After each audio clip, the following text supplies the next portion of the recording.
Welcome everyone, তোমাদের সকলকে আজকের জিকে ক্লাসে স্বাগত। দেখো, আমরা আগের দিন ভারতের সংবিধানের ক্লাসটা শুরু করেছিলাম, একটা ক্লাস করেছি এবং সেদিনের যে ক্লাসটা হয়েছিল সেই ক্লাসে আমরা দেখেছিলাম যে কিভাবে আমরা সংবিধান পেয়েছি। ঠিক আছে, তো আজকে আমরা দেখব যে সংবিধানের মধ্যে কি কি রয়েছে। তো প্রথমত দেখো, আজকের ক্লাসটা শুরু করার আগে তোমাদেরকে কয়েকটা তথ্য দেব যেগুলো পরীক্ষার জন্য খুব গুরুত্বপূর্ণ এবং কালকের ক্লাসটার সাথে আজকের ক্লাসটা কানেক্ট করবে। যে তথ্যগুলো সেগুলো নিয়েই আলোচনা করব। তো দেখো, কালকে তোমাদেরকে বলেছিলাম যে 1946 সালে কি তৈরি করা হয়? সংবিধান সভা তৈরি করা হয়। সংবিধান সভাটা নির্মাণ করা হয়। ঠিক আছে, এবং তোমাদেরকে বলেছিলাম যে সংবিধান সভার টোটাল 12টি বৈঠক হয়েছিল। ঠিক আছে, বৈঠক বলতে যেটা সামিটকে বোঝায় বৈঠক। ঠিক আছে, তো এই সংবিধান সভার প্রথম যে বৈঠক সেটা কবে হয়? সেটা হয়েছিল তোমার 9ই ডিসেম্বর 1946। ঠিক আছে, 1946 সালে হয় এবং এই প্রথম বৈঠকের যে টেম্পোরারি প্রেসিডেন্ট, ঠিক আছে, টেম্পোরারি যে সভাপতি বা প্রেসিডেন্ট হিসাবে কাকে নিযুক্ত করা হয়? তার নাম হচ্ছে সচিদানন্দ সিনহা।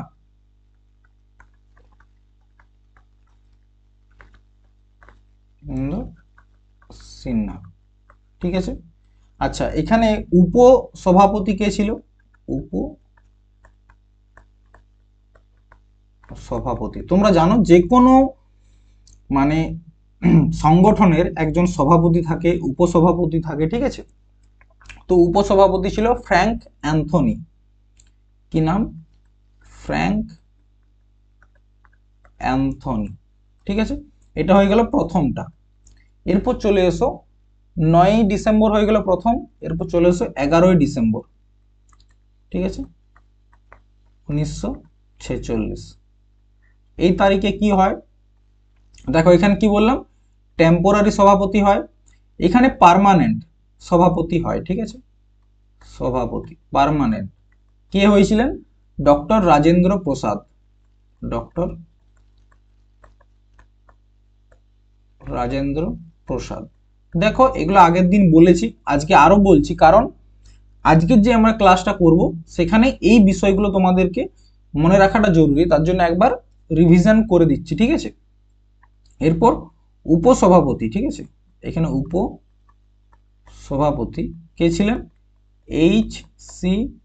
মুখার্জি। ঠিক আছে, এবং পরামর্শদাতা কে ছিলেন? তার নাম হচ্ছে B.N. রাও। B.N. রাও। ঠিক আছে, 11ই ডিসেম্বর হয়ে গেল। এরপর হচ্ছে 13ই ডিসেম্বর। 13ই ডিসেম্বর 1946। এটা ছিল তোমার 5 নাম্বার বৈঠক। এখানে পণ্ডিত জওহরলাল নেহেরু তিনি কি করেছিলেন? উদ্দেশ্য প্রস্তাব নিয়ে এসেছিল। উদ্দেশ্য প্রস্তাব নিয়ে আসেন এবং এটা 22শে জানুয়ারি 1947 সালে পাস হয়ে যায়। ঠিক আছে, এবং পরবর্তী ক্ষেত্রে এই উদ্দেশ্য প্রস্তাবের নাম কি হয়? প্রস্তাবনা। ঠিক আছে, বুঝতে পেরেছো? এরপর দেখো, 22শে জানুয়ারি হয়ে গেল 1947, তারপর হচ্ছে 26শে নভেম্বর 1949। এটা হচ্ছে তোমার 11তম বৈঠক। ঠিক আছে, 11তম বৈঠক। এবং এই দিনে সংবিধানের যে কাজ, সংবিধান নির্মাণ সম্পূর্ণ হয়েছিল। ঠিক আছে, সংবিধান নির্মাণ সম্পূর্ণ হয়েছিল এবং এই দিনে কিছু আর্টিকেলও লাগু হয়ে গেছিল আমাদের দেশের উপর, কারণ 1947 সালে তো আমরা স্বাধীনতা পেয়ে গেছি। তো এই 26শে নভেম্বর 1949 সালে কিছু আর্টিকেল আমাদের দেশে চালু হয়েছিল। আমাদের সংবিধানে আর্টিকেল আছে, তোমরা জানো। তো দেখো, কটা আর্টিকেল লাগু হয়েছিল? 16টা। কোথায় লেখা আছে? আর্টিকেল নাম্বার 300, 94 লেখা রয়েছে যে 16টি আর্টিকেল লাগু হয় 26শে নভেম্বর 1949 সালে। ঠিক আছে, এরপর সর্বশেষ যে বৈঠক সেটা হয়েছিল তোমার 24শে জানুয়ারি 1950। এটা হচ্ছে তোমার 12 নাম্বার বৈঠক। ঠিক আছে, 12 নাম্বার বৈঠক। এইখানে দুটো জিনিস হয়েছিল, একটা হচ্ছে আমাদের জাতীয় সঙ্গীত এবং জাতীয় গান। ঠিক আছে, জাতীয় সঙ্গীত এবং জাতীয় গান এই দুটো গ্রহণ করা হয় এবং সর্বশেষ 26শে জানুয়ারি 1950 আমাদের সংবিধান কি হয়ে যায়, লাগু হয়ে যায়, সংবিধান লাগু হয়। ঠিক আছে, 26শে জানুয়ারি 1950। এরপর দেখো যে প্রশ্নগুলো আসবে এখান থেকে, যে আমাদের সংবিধানটা যখন তৈরি হয় সেটা তৈরি করতে কতদিন সময় লাগে, কতদিন সময় লাগে? এটা হচ্ছে তোমার 2 বছর 11 মাস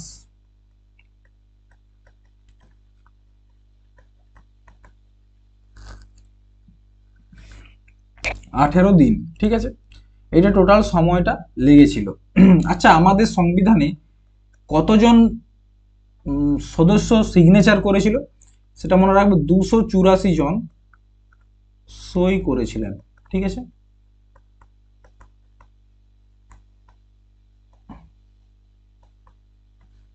আর কি, আরেকটা হচ্ছে আমাদের সংবিধানের ক্যালিগ্রাফার কে? ক্যালিগ্রাফার, ক্যালিগ্রাফার বলতে কি, যিনি সংবিধানটা নিজের হাতে করে লিখেছেন তার নাম হচ্ছে প্রেম বিহারী নারায়ণ রায়জাদা। ঠিক আছে, তার নাম হচ্ছে প্রেম বিহারী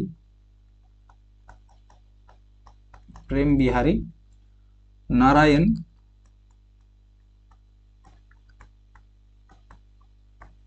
রায়জাদা।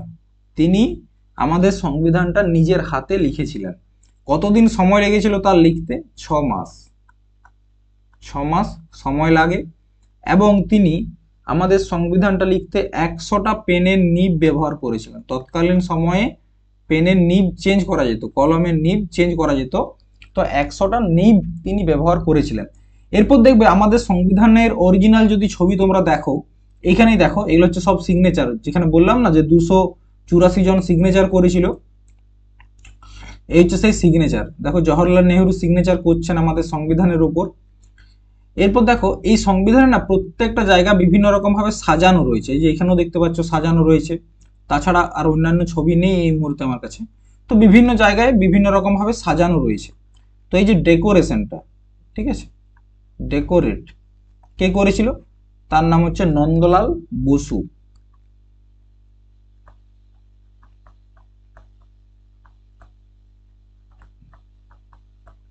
নন্দলাল বসু, তিনি একজন পেন্টার, মানে চিত্রকার আর কি। ঠিক আছে, তিনি এটা পেন্টিংটা করেছিলেন বা এই যে ডেকোরেশনটা এটা তিনিই করেছিলেন। ঠিক আছে, এরপর এখান থেকে আর কি ধরনের প্রশ্ন দেখো, এগুলো হচ্ছে কয়েকটা গুরুত্বপূর্ণ তথ্য আমাদের সংবিধানকে নিয়ে, মানে কিরকম ভাবে শেষের দিকে সংবিধানটা পেলাম। এরপর দেখবে কিছু প্রশ্ন আসে যেগুলো মানে ইতিহাসেও আসে আবার পলিটির থেকেও আসে, তো সেই বিষয়গুলো একবার তোমরা নোট করে নাও। ঠিক আছে, সেই বিষয়গুলো কি কি? তো সেই বিষয়টা হচ্ছে, দেখবে প্রশ্ন আসে যে ভারতের প্রশ্ন আসবে বাংলার প্রথম গভর্নর কে ছিলেন, বাংলার শেষ গভর্নর কে ছিলেন, বাংলার প্রথম গভর্নর জেনারেল কে ছিলেন। ঠিক আছে, এরকম ভাবে প্রশ্ন আসে, তো এটা একটু নোট করে নাও। বাংলার, যেহেতু সেদিন তোমাদেরকে বিভিন্ন আইন নিয়ে পড়িয়েছিলাম, আবার সেখানে তোমরা দেখতে পাচ্ছিলে যে কখনো গভর্নর থেকে গভর্নর জেনারেল হয়ে যাচ্ছে, আবার কখনো ভাইসরয় থেকে ভাইসরয় অফ ইন্ডিয়া হয়ে যাচ্ছে, বা আবার গভর্নর জেনারেল থেকে ভাইসরয় হয়ে যাচ্ছে। তো দেখো বাংলার প্রথম গভর্নর, বাংলার ফার্স্ট গভর্নর কে ছিলেন? Clive, Robert Clive. ঠিক আছে, তাহলে বাংলার শেষ গভর্নর কে ছিলেন? Warren Hastings.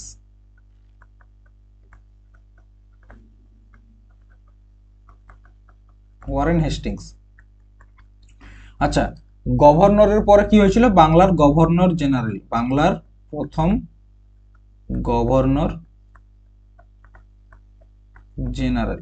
আচ্ছা, যিনি শেষ গভর্নর তিনিই কিন্তু গভর্নর জেনারেল হয়েছিলেন, ঠিক আছে? তার নাম হচ্ছে ওয়ারেন হেস্টিংস।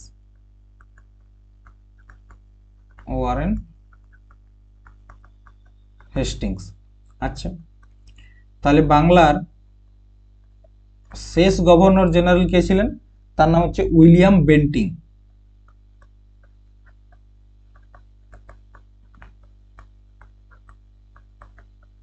ঠিক আছে, এরপর গভর্নর জেনারেলের পদটা কি হয়ে যায়? Governor general of India. তাহলে প্রথম গভর্নর জেনারেল অফ ইন্ডিয়া কে ছিলেন? তার নাম হচ্ছে উইলিয়াম বেন্টিং। ঠিক আছে, তাহলে প্রথম এটা হয়ে গেল। এবারে শেষ গভর্নর জেনারেল কে ছিলেন? তার নাম হচ্ছে ক্যানিং, লর্ড ক্যানিং। গভর্নর জেনারেলের পর পদটা কি নাম হয়? ভাইসরয়। তাহলে ফার্স্ট ভাইসরয় অফ ইন্ডিয়া কে হয়েছিলেন? তার নাম হচ্ছে তোমার ক্যানিং। আর যদি বলা হয় last viceroy of India, Mount Batten. ঠিক আছে, এই একটা লিস্ট তোমাদেরকে মনে রাখতে হবে। কি বললাম? বাংলার প্রথম গভর্নর কে ছিলেন? ক্লাইভ। ঠিক আছে, প্রথম গভর্নর ছিলেন ক্লাইভ। শেষ গভর্নর ছিলেন ওয়ারেন হেস্টিংস। প্রথম বাংলার গভর্নর জেনারেল ছিলেন ওয়ারেন হেস্টিংস এবং শেষ ছিলেন উইলিয়াম বেন্টিং। প্রথম গভর্নর জেনারেল অফ ইন্ডিয়া কে ছিলেন? William Bentinck. শেষ কে ছিলেন? ক্যানিং। প্রথম ভাইসরয় ক্যানিং, শেষ ভাইসরয় মাউন্ট ব্যাটেন।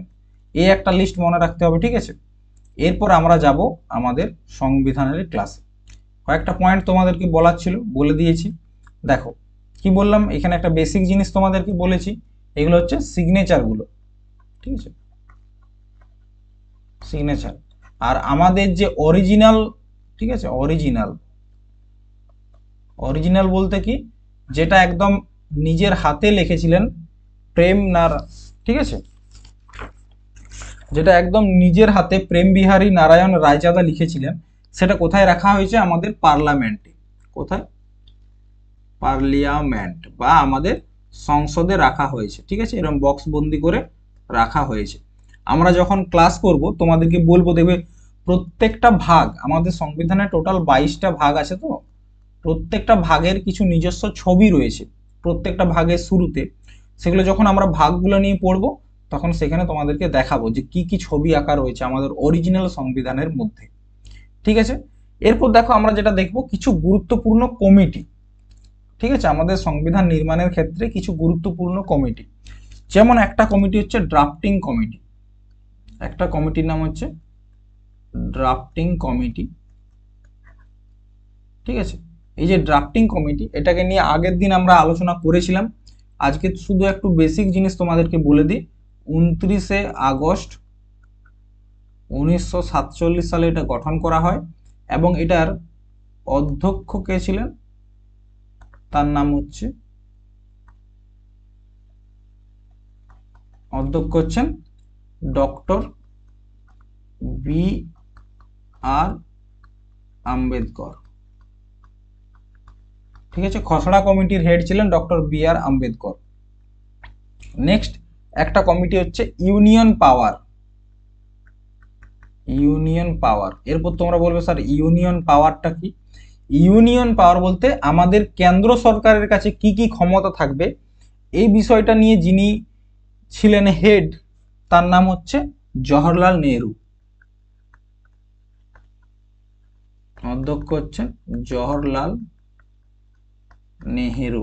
আচ্ছা, এগুলো আমি ইংরেজিতে লিখলাম ইউনিয়ন পাওয়ার, কিন্তু মুখে তোমাদেরকে বলে দিচ্ছি যে কোনটার কি মানে, আশা করি অসুবিধা হবে না। আর একটা হচ্ছে union constitution committee. Union constitution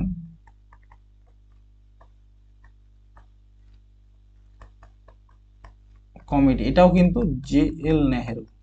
আচ্ছা, তোমাদেরকে একটা শর্ট ট্রিক বলে দিই, তোমরা যদি কোনো একটা কমিটি পরীক্ষায় পড়ে এবং সেখানে ইউনিয়ন শব্দটা দেখতে পাও, তখনই উত্তর করে দেবে কে? JL নেহেরু বা জওহরলাল নেহেরু। যখনই ইউনিয়ন শব্দটা দেখতে পাবে, পণ্ডিত জওহরলাল নেহেরু। এরপর দেখো হচ্ছে provincial constitute committee, provincial constitute committee, ঠিক আছে। এই কমিটির হেড কে ছিলেন? সর্দার বল্লভভাই প্যাটেল, সর্দার বল্লভভাই প্যাটেল। এরপর তোমরা বলবে স্যার প্রভিন্সিয়াল কনস্টিটিউট কমিটি মানে কি? মানে যারা প্রভিন্স বলতে কি বোঝাতো না, বিভিন্ন প্রান্ত। আমরা এখন যেগুলোকে রাজ্য বলি, তখনকার দিনে সেগুলোকে বলা হতো প্রভিন্স, ঠিক আছে। তো সেই প্রভিন্স বা সেই রাজ্যের যে সংবিধান নির্মাণ, যে রাজ্যের হাতে কি কি থাকবে বা রাজ্যের কি কি পাওয়ার থাকবে, তো সেই বিষয়ের কমিটির হেড ছিলেন সর্দার বল্লভভাই প্যাটেল, ঠিক আছে। আরেকটা হচ্ছে তোমার অ্যাডভাইজারি কমিটি, ঠিক আছে, অ্যাডভাইজারি কমিটি। আরেকটা হচ্ছে অ্যাডভাইজারি কমিটি বা ফান্ডামেন্টাল রাইট, মৌলিক অধিকারের উপর, মৌলিক অধিকার। তারপর হচ্ছে তোমার মাইনরিটি, মাইনরিটি বলতে কি যারা সংখ্যায় কম, মাইনরিটি। এবং হচ্ছে তোমার যারা উপজাতি রয়েছে, তো তাদের সংবিধানে কি ক্ষমতা দেওয়া হবে বা মৌলিক অধিকারকে নিয়ে যে পরামর্শ দেওয়া হচ্ছিল, সেই অ্যাডভাইজারি কমিটির হেড ছিলেন সর্দার বল্লভভাই প্যাটেল, সর্দার বল্লভভাই প্যাটেল, ঠিক আছে। আর ফাইন্যান্স কমিটির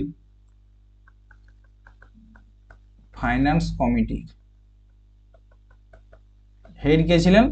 ডক্টর রাজেন্দ্র প্রসাদ। এরপর তোমাদেরকে বলি, আমাদের যে সংবিধানটা আছে না, সেটা তৈরি করতে মিনিমাম কি বললাম 2 বছর 11 মাস 18 দিন সময় লাগে। তো এই যে কার্যকালটা, এই সময় কত টাকা খরচ হয়েছিল জানো? 60 লাখ, 60 লাখ টাকারও বেশি খরচ হয়েছিল আমাদের সংবিধানটা নির্মাণ করতে। বোঝা গেছে? প্রায় 60 লাখ টাকার উপর খরচ হয়েছিল। এরপর আমরা দেখব আমাদের সংবিধানকে নিয়ে। দেখো আমাদের সংবিধান থেকে আমাদেরকে কি কিভাবে পড়তে হবে, মানে ভাগ কি কি রয়েছে। প্রথমত হচ্ছে প্রস্তাবনা।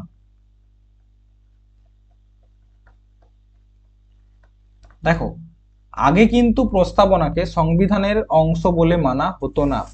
একটা কেস হয়েছিল, যে কেসটার নাম হচ্ছে তোমার বেরুবাড়ি কেস 1960। সেখানে সুপ্রিম কোর্ট বলেছিল যে প্রস্তাবনা সংবিধানের অংশ নয় বা পার্ট নয়। কিন্তু পরবর্তী ক্ষেত্রে 1973 সালে আরো একটি কেস হয়, যেটার নাম হচ্ছে কেশবানন্দ ভারতী কেস। সেই কেশবানন্দ ভারতী কেসে বলা হয়েছিল যে প্রস্তাবনা সংবিধানের অংশ। তো যেহেতু 1973 সালে সুপ্রিম কোর্ট বলেছে প্রস্তাবনা সংবিধানের অংশ, তাই প্রস্তাবনাকে আমি সংবিধানের অংশ বলেই তোমাদের সাথে আলোচনা করছি। তাহলে সংবিধান থেকে কি পড়তে হবে? একটা হচ্ছে প্রস্তাবনা পড়তে হবে। এরপর হচ্ছে সংবিধানের মধ্যে বিভিন্ন ধরনের ভাগ রয়েছে। ভাগ বলতে কি বোঝায়? দেখবে মানে আমাদের যখন কোনো একটা বই কিনি, বইয়ে থাকে সূচিপত্র। সূচিপত্র দেখেছো? সূচিপত্র থাকে, ঠিক এরকম ভাবে ভাগটা করা থাকে। এখানে থাকে সিরিয়াল নাম্বার 1 2 3 4। এখানে থাকে টপিকের নাম, হয়তো সেল, তারপরে হয়ে দিল কনস্টিটিউট। এবার এখানে থাকে কত পেজ নাম্বার থেকে কত পেজ নাম্বার অবধি রয়েছে। এটা হচ্ছে আমাদের সূচিপত্র হয়। ঠিক সেরকম ভাবে ভাগ রয়েছে, সেখানে দেখানো রয়েছে যে কত নাম্বার আর্টিকেল থেকে কোথায় কি রয়েছে, সেগুলো দেখা হয়েছে ভাগের মধ্যে, যেটা তোমাদেরকে দেখাবো। এরপর হচ্ছে আর্টিকেল। আমাদের সংবিধানে আর্টিকেল রয়েছে। আর কি রয়েছে? আর রয়েছে অনুসূচি, যেটাকে বলা হচ্ছে শিডিউল। ঠিক আছে, তো আমাদেরকে পড়তে হবে প্রস্তাবনা, বিভিন্ন ভাগ, আর্টিকেল এবং অনুসূচি। ঠিক আছে, এরপর দেখো এটা ছাড়াও আরো একটা জিনিস রয়েছে, সেটা হচ্ছে আমাদের সংবিধানের বিভিন্ন ধরনের যে নিয়ম কানুন বা যে বিভিন্ন আর্টিকেলগুলো রয়েছে না, তো আমরা বিভিন্ন বিদেশি যে স্রোত, সেই বিদেশি স্রোতের ব্যবহার করেছি। বিদেশের কিছু সংবিধানের অংশ থেকে আমরা আমাদের সংবিধানে বিভিন্ন অংশ তুলে নিয়ে এসেছি, তো আমাদেরকে সেটাও পড়তে হবে। টোটাল আমাদেরকে এই 1 2 3 4 5 এই 5টা বিষয় নিয়ে পড়তে হবে। তো আজকে আমরা যেটা নিয়ে আলোচনা করব সেটা হচ্ছে প্রস্তাবনা, বিভিন্ন ভাগ, অনুসূচি এবং বিদেশি স্রোত। এই 4টা বিষয় নিয়ে আমরা আলোচনা করব।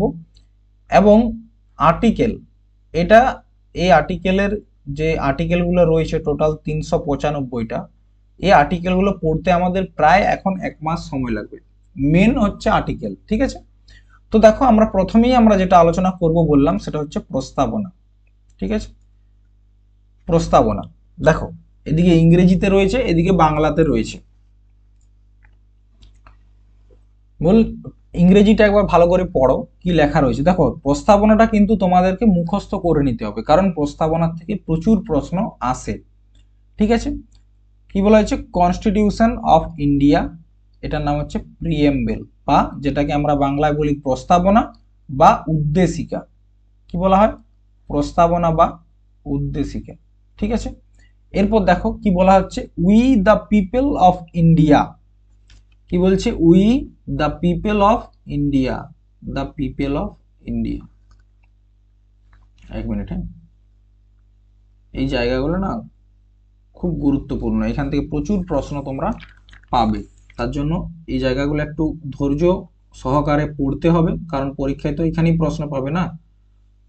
ঠিক আছে, দেখো কি বললাম, we the people of India, people of India মানে আমরা ভারতের জনগণ, having solemnly resolved to constitute India into a sovereign socialist secular democratic republic and to secure to all its citizen justice. কত প্রকার দিয়েছে দেখো, সোশ্যাল জাস্টিস, ইকোনমিক্যাল জাস্টিস এবং political justice, liberty of thought, expression, belief, faith and worship, equality of status and opportunity, আর এটা হচ্ছে fraternity, assuring the dignity of the individual and the unit and the integrity of the nation in our constitute assembly this 26th day of November 1949, 26th of November 1949 do hereby adopt, enact and give to ourselves thus constitution। এরপর এটাই আমরা বাংলাতে পড়বো। দেখো, আমরা ভারতের জনগণ ভারতকে সার্বভৌম, সমাজতান্ত্রিক, ধর্মনিরপেক্ষ, গণতান্ত্রিক এবং সাধারণতন্ত্র রূপে গড়ে তুলতে এবং তার সকল নাগরিকই যাতে সামাজিক, অর্থনৈতিক এবং রাজনৈতিক ন্যায়, বিচার, মত প্রকাশ এবং বিশ্বাস, ধর্ম এবং উপাসনার স্বাধীনতা, সামাজিক প্রতিষ্ঠা অর্জন ও সুযোগের সমতা প্রতিষ্ঠা এবং তাদের সকলের মধ্যে ব্যক্তির মর্যাদা, জাতীয় ঐক্য ও সংহতি সুনিশ্চিত কারণের মাধ্যমে গড়ে যাতে ভ্রাতৃত্বের ভাব গড়ে ওঠা তার জন্য। ঠিক আছে, তাহলে কি বলছে? আমরা ভারতের নাগরিক, দেখো উদ্দেশ্যটা কি বলছে, ভালো করে এটাকে বারবার রিডিং পড়লে না, যখন প্রশ্নগুলো আমি দেব যে কি কি প্রশ্ন আসতে পারে, তখন বুঝতে পারবে যে আমি কেন বারবার পড়াচ্ছি। ঠিক আছে, দেখো কি বলছে, আমরা ভারতের নাগরিক। আমরা কোথাকার নাগরিক? ভারতের নাগরিক বা আমরা ভারতের জনগণ ভারতকে সার্বভৌম, সমাজতান্ত্রিক, ধর্মনিরপেক্ষ, গণতান্ত্রিক, সাধারণতন্ত্র রূপে গড়ে তুলতে এবং তার সকল নাগরিকই যাতে সামাজিক, অর্থনৈতিক এবং রাজনৈতিক ন্যায়, বিচার, মত প্রকাশ, বিশ্বাস, ধর্ম এবং উপাসনার স্বাধীনতা, সামাজিক প্রতিষ্ঠা অর্জন ও সুযোগের সমতা প্রতিষ্ঠা এবং তাদের সকলের মধ্যে ব্যক্তির মর্যাদা এবং জাতীয় ঐক্য ও সংহতি সুনিশ্চিত কারণের মাধ্যমে তাদের মধ্যে যাতে ভ্রাতৃত্বের ভাব গড়ে ওঠে তার জন্য সত্যনিষ্ঠার সঙ্গে শপথ গ্রহণ করে আমাদের গণপরিষদে আজ 1949 সালের 26শে নভেম্বর তিথি মাঘ শুক্ল সপ্তমী সম্বত 2006 বিক্রমী এত দ্বারা এবং সংবিধান গ্রহণ বিধিবদ্ধ এবং নিজেদের অর্পণ করছি। তো এতক্ষণ হয়তো তোমরা ভাববে যে এটা কি জন্য পড়লো, কিসের জন্য। দেখো, প্রথমত প্রশ্ন আসবে এই যে প্রস্তাবনা, এটা আমাদের সংবিধান সভাতে কবে এসেছিল? সেটা হচ্ছে তোমার প্রথমবার এই প্রস্তাবনাটা এসেছিল 13ই ডিসেম্বর 1946-এ। ঠিক আছে, তখন এটার নাম ছিল কি? উদ্দেশ্য প্রস্তাব। ঠিক আছে, এটা পাস হয় কবে? পাস হয়েছে 22শে জানুয়ারি 1947-এ পাস হয়। কে নিয়ে এসেছিল এটা? পণ্ডিত জওহরলাল নেহেরু, তিনি এই প্রস্তাবটি নিয়ে এসেছিলেন। ঠিক আছে, প্রথমত এখান থেকে একটা প্রশ্ন পাবে। এরপর দেখো, এই যে সংবিধানের যে ভাষাটা তোমরা দেখতে পাচ্ছ, যে ভাষায় সংবিধানের প্রস্তাবনাটা লেখা রয়েছে, তো এই ভাষাটা আমরা কোথা থেকে নিয়েছি? এই ভাষাটা নিয়েছি অস্ট্রেলিয়া। ঠিক আছে, ভাষাটা নিয়েছি অস্ট্রেলিয়ার সংবিধান থেকে। ঠিক আছে, এরপর যদি বলা হয় আমাদের সংবিধানের মূল ক্ষমতা কি, ঠিক আছে, মানে ক্ষমতার উৎস কি, আমাদের যে প্রস্তাবনা বা আমাদের সংবিধানের ক্ষমতার উৎস কি, সেটা হচ্ছে we the people of India, আমরা ভারতের জনগণ। ইংরেজিতে লিখছি we the people of India, people of India. আচ্ছা, নেক্সট প্রশ্ন, ইন্ডিয়া শব্দটি বা ভারত শব্দটি কতবার ব্যবহার হয়েছে? তো দেখো কতবার ব্যবহার হয়েছে।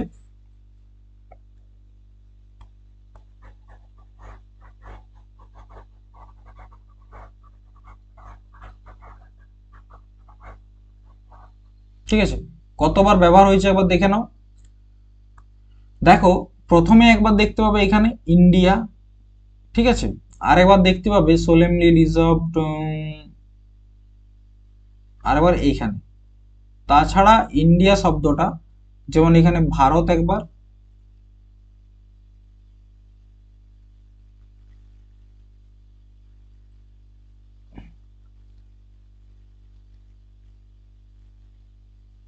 তার বলতে কি এখানে ইন্ডিয়া। ঠিক আছে, তো ভারত শব্দটা কতবার ব্যবহার করা হয়েছে? দুবার,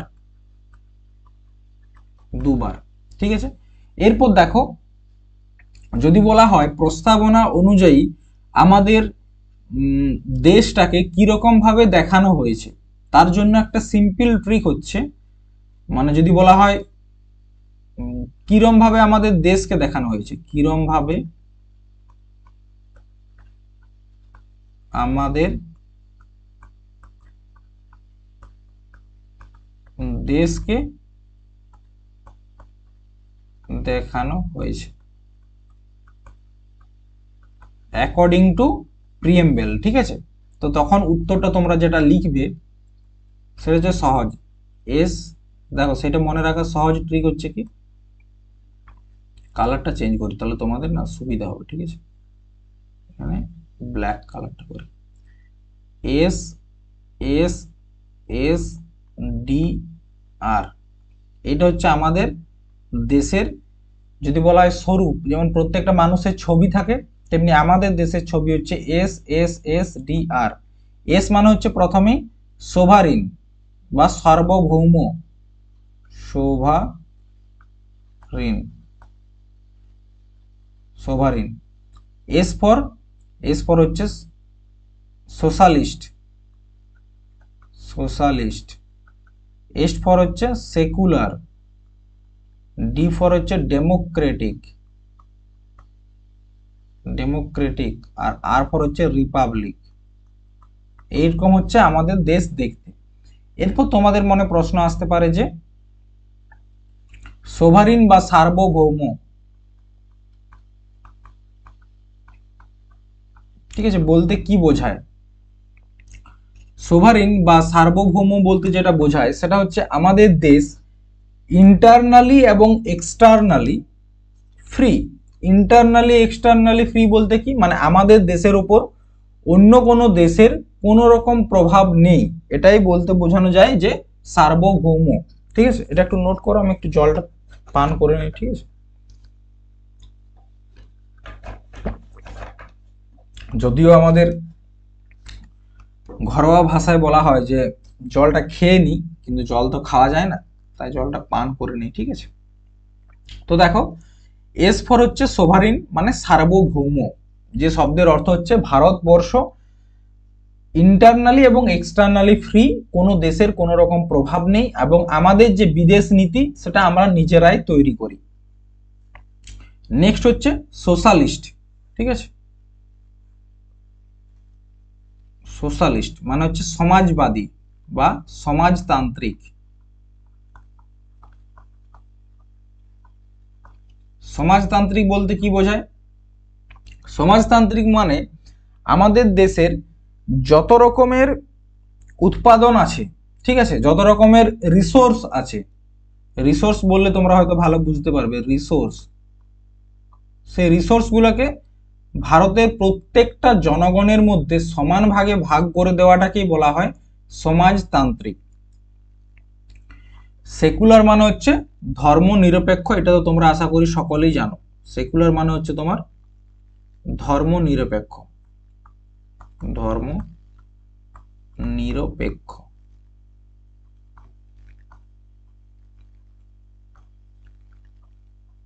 ধর্ম নিরপেক্ষ, ধর্ম নিরপেক্ষ, ধর্ম নিরপেক্ষ মানে কি, আমাদের দেশের কোন রকম মানে এই নেই যে আমরা সবাই সনাতনী বা ইসলাম কান্ট্রি, এরম নয়। আমাদের দেশে প্রত্যেকটা ধর্মকে সমানভাবেই রেসপেক্ট দেওয়া হয়, সম্মান করা হয় সমানভাবেই। ঠিক আছে, যেমন তোমরা যদি পাকিস্তানে যাও, পাকিস্তান হচ্ছে ইসলামিক রিপাবলিক, মানে সেখানে ইসলাম ধর্মের প্রাধান্যতা রয়েছে, কিন্তু ভারতবর্ষে কোনো ধর্মেরই প্রাধান্যতা নেই, প্রত্যেকটা ধর্মকে সমানভাবে দেখা হয়। তারপর হচ্ছে ডেমোক্রেটিক। ডেমোক্রেটিক মানে কি? ডেমোক্রেটিক মানে হচ্ছে আমাদের যারা প্রতিনিধি, ঠিক আছে, সরকারি প্রতিনিধি, তাদের নির্বাচন জনগণ করবে। ঠিক আছে, এই প্রতিনিধিদের নির্বাচনটা কে করে? নির্বাচনটা এটা হচ্ছে জনগণ। ঠিক আছে, আর রিপাবলিক, রিপাবলিক শব্দের অর্থ হচ্ছে যে দেশের প্রধান কি, প্রধান বলতে কি আমাদের দেশে যেমন হচ্ছে প্রেসিডেন্ট, ঠিক আছে, ইলেকশনের মাধ্যমে ঠিক করা হয় বা ভোটের মাধ্যমে নির্বাচিত করা হয়, সেই দেশটাকে বলা হচ্ছে রিপাবলিক। ঠিক আছে, তো ভারত হচ্ছে কি রকম? সোভারিন, সোশ্যালিস্ট, সেকুলার, ডেমোক্রেটিক এবং রিপাবলিক, সার্বভৌম, সমাজতান্ত্রিক, ধর্মনিরপেক্ষ, প্রতিনিধি, ডেমোক্রেটিক এবং রিপাবলিক। ঠিক আছে, এটা হচ্ছে ভারতের বৈশিষ্ট্য বা ভারতকে দেখতে এরকম। এরপর দেখো, দাঁড়াও 1 মিনিট, আরো একটা কাজ করে নি, তাহলে তোমাদেরকে বোঝাতে সুবিধা হবে। আমরা তখন কি কি দেখলাম? আমরা দেখলাম আমাদের দেশে প্রস্তাবনাতে কার মানে ক্ষমতার রিসোর্স কোনটা বা ক্ষমতার সোর্স কি, উৎস কি, সেটা আমরা দেখেছি।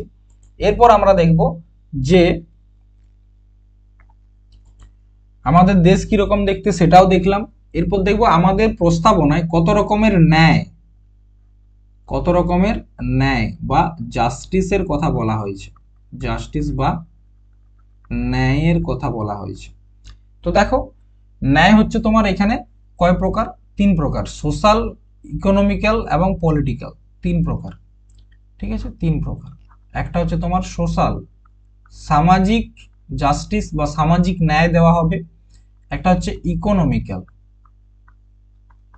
ইকোনমিক্যাল, আর একটা হচ্ছে তোমার পলিটিক্যাল বা রাজনৈতিক যে ন্যায়, সেটা তোমাদেরকে দেওয়া হবে, প্রত্যেকটা জনগণকেই দেওয়া হবে ভারতের। তো এটা হচ্ছে আমাদের প্রস্তাবনায় লেখা রয়েছে। কত প্রকারের স্বাধীনতা? বা লিবার্টি যাকে বলা হয়, বা স্বাধীনতা দেওয়া হয়েছে।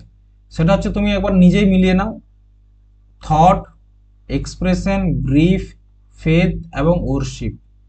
1 2 3 4 5, তাহলে কত প্রকারের স্বাধীনতা দেওয়া হয়েছে? 5 প্রকার। কি কি? একটা হচ্ছে থট, ভাবনা চিন্তা করার অধিকার দেওয়া হয়েছে। আর কি দেওয়া হয়েছে?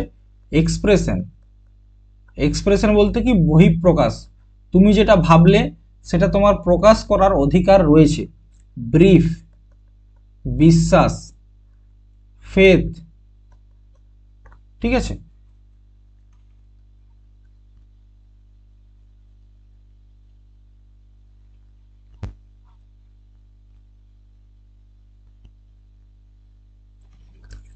এবং ওরশিপ, পূজা করার, বা যে ব্যক্তি যে ধর্মেরই হোক না কেন, তার সেই ধর্মের অনুসারে যে ধরনের পূজা পাঠ করা হয়, যেমন সনাতন ধর্মে পূজা পাঠ করা হয়, তো সেগুলো করার বা ভগবানের কাছে নিজের সম্মান জানানো, তো সেগুলো করার অধিকার বা স্বাধীনতা রয়েছে। তাহলে 5 প্রকারের স্বাধীনতার কথা বলা হয়েছে: thought, expression, belief, faith and worship.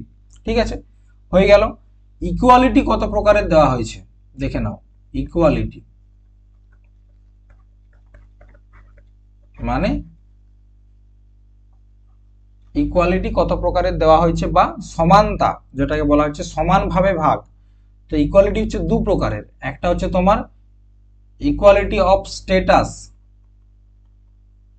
আর একটা হচ্ছে অপরচুনিটি। স্ট্যাটাস বলতে কি? আমরা সকলে ভারতের নাগরিক, এটা হচ্ছে আমাদের স্ট্যাটাস। আর প্রত্যেকটা মানুষকে, প্রত্যেকটা জনগণকে যে সমান সুযোগ দেওয়া হবে, সেই ইকুয়ালিটির কথা বলা হয়েছে আমাদের প্রস্তাবনাতে। ঠিক আছে। আচ্ছা, আমাদের প্রস্তাবনা অনুযায়ী কবে সংবিধানটা গৃহীত হয়েছে? সেটা হচ্ছে তোমার গৃহীত 26 নভেম্বর 1949। বললাম এই দিনেই কিন্তু গৃহীত হয়েছে, কারণ কি? এই দিন টোটাল 16টা আর্টিকেল লাগু হয়ে গিয়েছিল। ঠিক আছে, বুঝতে পেরেছো? তো প্রিএমবেল থেকে তাহলে কি কি আমাদেরকে জানতে হবে? প্রথমত, প্রিএমবেল বা প্রস্তাবনাটা কে নিয়ে এসেছিল? ঠিক আছে, তো সেটা প্রথমে তোমাদেরকে জানতে হবে যে 13ই ডিসেম্বর 1946 সালে উদ্দেশ্য প্রস্তাব,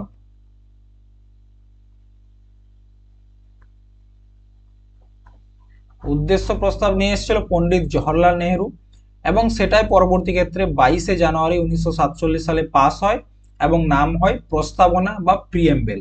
ঠিক আছে, এরপর দেখো আমাদের সংবিধানের যে প্রস্তাবনা রয়েছে, সেই প্রস্তাবনার যে ভাষাটা, যে ল্যাঙ্গুয়েজ, আমরা কোথা থেকে নিয়েছি? সেটা হচ্ছে অস্ট্রেলিয়ার সংবিধান থেকে নিয়েছি। আচ্ছা, আমাদের সংবিধান অনুযায়ী ক্ষমতার উৎস কি আমাদের সংবিধানের? সেটা হচ্ছে দ্য পিপল অফ ইন্ডিয়া বা ভারতের জনগণ। ঠিক আছে, এরপর প্রস্তাবনায় ভারত শব্দটি কতবার ব্যবহার হয়েছে? 2বার। আমাদের দেশকে কিভাবে দেখানো হয়েছে? এই সংবিধানের মধ্যে আমাদের দেশকে কিভাবে দেখানো হয়েছে? সেটা হচ্ছে S, S, S, D, R. S for হচ্ছে sovereign, S for socialist, S for secular, S D for democratic, R for republic. প্রত্যেকটা জিনিস তোমাদের সাথে আলোচনা করেছি। এরপর হচ্ছে কত প্রকারের জাস্টিস বা ন্যায় তার কথা বলা হয়েছে। সেটা হচ্ছে 3 প্রকার: social justice, economical justice, political justice. Liberty কত প্রকারের দেওয়া হয়েছে? 5 প্রকারের: thought, expression, belief, faith, worship. ঠিক আছে, এরপর হচ্ছে ইকুয়ালিটি। ইকুয়ালিটি 2 প্রকার, একটা হচ্ছে স্ট্যাটাস আর একটা হচ্ছে অপরচুনিটি। ঠিক আছে, আর গৃহীত কবে হয়েছে? 26 নভেম্বর 1949। আচ্ছা, এখানে দেখো কোন তিথিতে করা হয়েছিল সেটাও দেয়া রয়েছে, তো এই তিথিটাও একটু মনে রেখো। সেটা হচ্ছে মাঘ শুক্ল সপ্তমী। কোন তিথি? মাঘ শুক্ল সপ্তমী, এই তিথিতে কিন্তু এটা গৃহীত হয়। ঠিক আছে, এরপর দেখো একটা কেস মনে রাখতে হবে। একটা কেস হচ্ছে তোমার 1960, 1960-এর একটা কেস, যে কেসটার নাম হচ্ছে বেরুবাড়ি কেস, বেরুবাড়ি মামলা। ঠিক আছে, এখানে সুপ্রিম কোর্ট,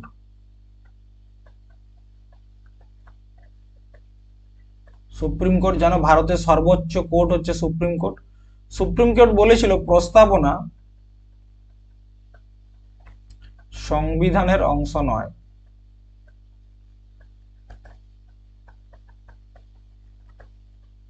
অংশ নয়।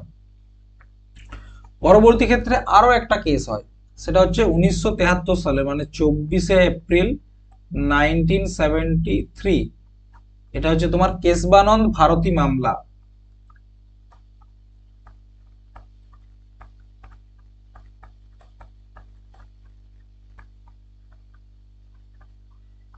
কেন বলছি এখানে ডেটটাও মনে রাখবে, মানে কেশবানন্দ ভারতী মামলা হচ্ছে এমন একটা কেস, যে কেসে দেখো যখনই সুপ্রিম কোর্টে কোনো কেস চলে, তো সুপ্রিম কোর্টে কেস চলাকালীন না একটা সাংবিধানিক বেঞ্চ বসে।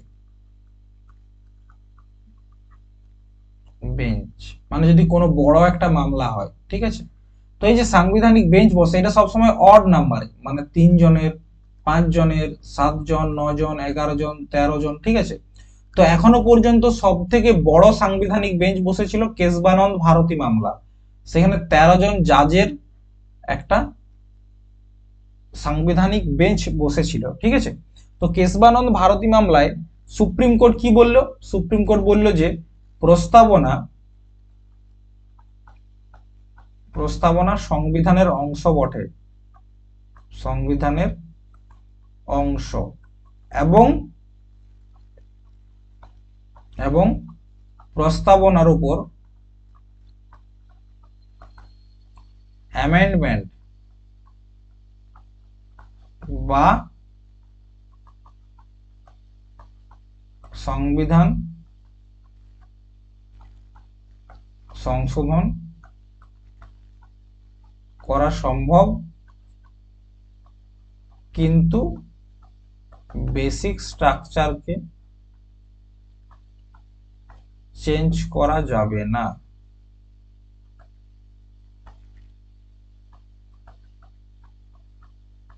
তাহলে কি বললাম?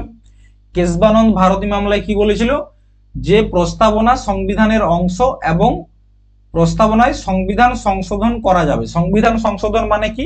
ধরো আমাদের যে সংবিধানটা রয়েছে সেখানে নতুন কিছু আর্টিকেল যুক্ত করতে হবে, মানে নতুন কিছু নিয়ম যুক্ত করতে হবে, তখন কি করতে হবে? সংবিধান সংশোধন, যেটা নিয়ে আমরা পরবর্তী ক্ষেত্রে ডিটেলসে পড়বো, ঠিক আছে। তো তার জন্য কি করতে হবে বলেছে?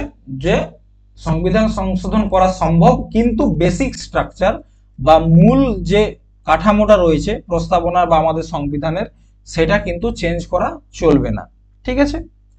বোঝা গেছে কোথায় বলা হয়েছিল? কেশবানন্দ ভারতী মামলায়। তাহলে এখানে একটা প্রশ্ন উঠে আসে, আমাদের সংবিধানে কি, আমাদের প্রস্তাবনায় কি এখনো পর্যন্ত, আমাদের প্রস্তাবনায় এখনো পর্যন্ত কি সংবিধান সংশোধন করা হয়েছে? তো উত্তরটা হবে হ্যাঁ। মনে রাখবে 42তম সংবিধান সংশোধন 1976, ঠিক আছে। এখনো পর্যন্ত আমাদের প্রস্তাবনায় একবারই সংবিধান সংশোধন করা হয়, সেটা হচ্ছে 42তম সংবিধান সংশোধন 1976। এখানে আমাদের সংবিধানে 3টা শব্দ যুক্ত করা হয়, একটা হচ্ছে সমাজবাদ,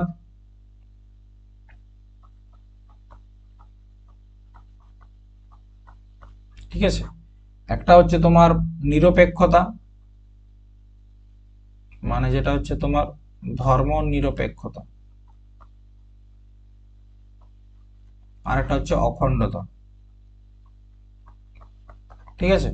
তার মানে কি, আমাদের সংবিধানে এই 3টা শব্দ মূল প্রস্তাবনায় ছিল না, মূল প্রস্তাবনায় ছিল না। পরবর্তী ক্ষেত্রে 42তম সংবিধান সংশোধনের মাধ্যমে সমাজবাদ, ধর্মনিরপেক্ষতা এবং অখণ্ডতা, ঠিক আছে, এই 3টা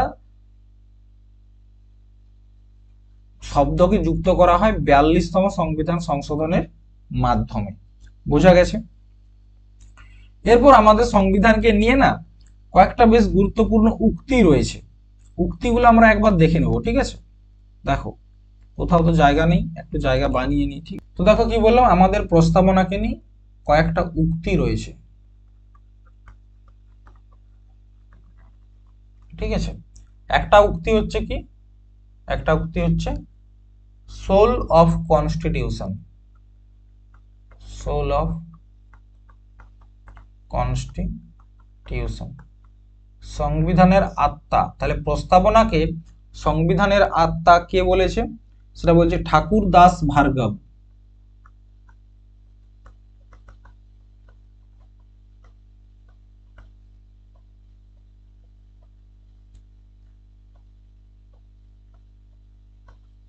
ঠিক আছে, আরেকটা হচ্ছে তোমার জন্মকুণ্ডলী,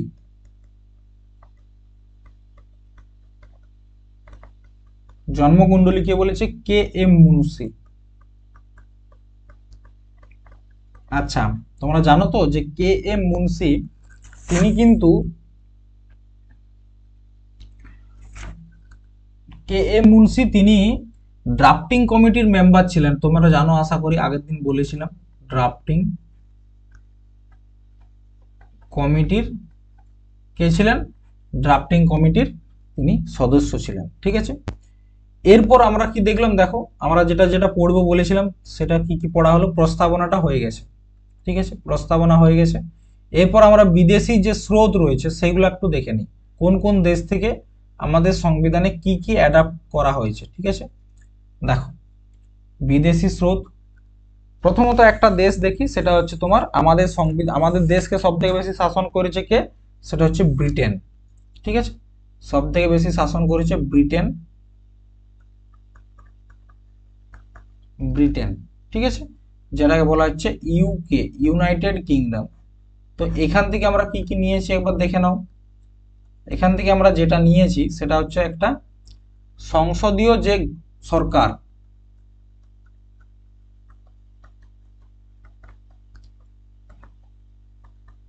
আমাদের যে একটা পার্লামেন্ট রয়েছে, এই জিনিসটাই আমরা কোথা থেকে নিয়েছি? এটা নিয়েছি আমি এই ইংল্যান্ড থেকে বা ব্রিটেন থেকে। ঠিক আছে, আর একটা লিখছি rule of law, rule of law, এই যে আইনের চোখে সবাই সমান, এই ব্যাপারটা নিয়েছি ইউকে থেকে। ঠিক আছে, আর একটা নিয়েছি তোমার সিটিজেনশিপ, আমাদের সংবিধানের দেখতে পাবে তোমরা দ্বিতীয় ভাগটাই রয়েছে নাগরিকত্ব নিয়ে। ঠিক আছে, সিটিজেনশিপ বলতে নাগরিকত্ব, এটাও আমরা নিয়েছি তোমার ব্রিটেন থেকে। ঠিক আছে, তো এই আরেকটা হচ্ছে তোমার দ্বিকাক্ষিক, দ্বিকাক্ষিকদের সদন। দেখবে আমাদের সংসদের দুটা সদন, একটা হচ্ছে তোমার লোকসভা আর একটা হচ্ছে রাজ্যসভা। এটা আমরা কোথা থেকে নিয়েছি? ব্রিটেন থেকে নিয়েছি। এরপর পরবর্তী চলে যাও আমেরিকাতে, ইউএসএ। ঠিক আছে, ইউএস থেকে আমরা কি কি নিয়েছি একবার দেখে নাও।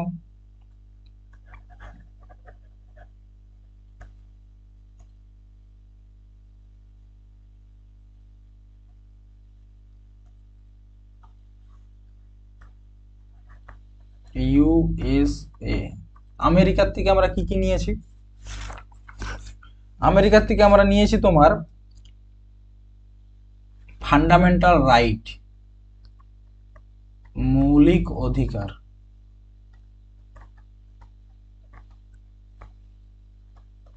মৌলিক অধিকার নিয়েছি আমেরিকার থেকে। ঠিক আছে, তাছাড়া যে উপরাষ্ট্রপতির পদ, সেই উপরাষ্ট্রপতির পদটা আমরা নিয়েছি কোথা থেকে? আমেরিকার থেকে।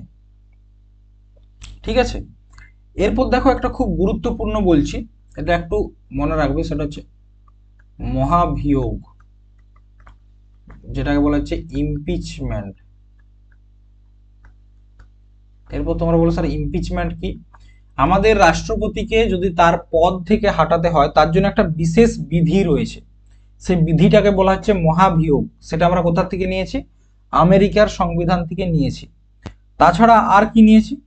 আর নিয়েছি তোমার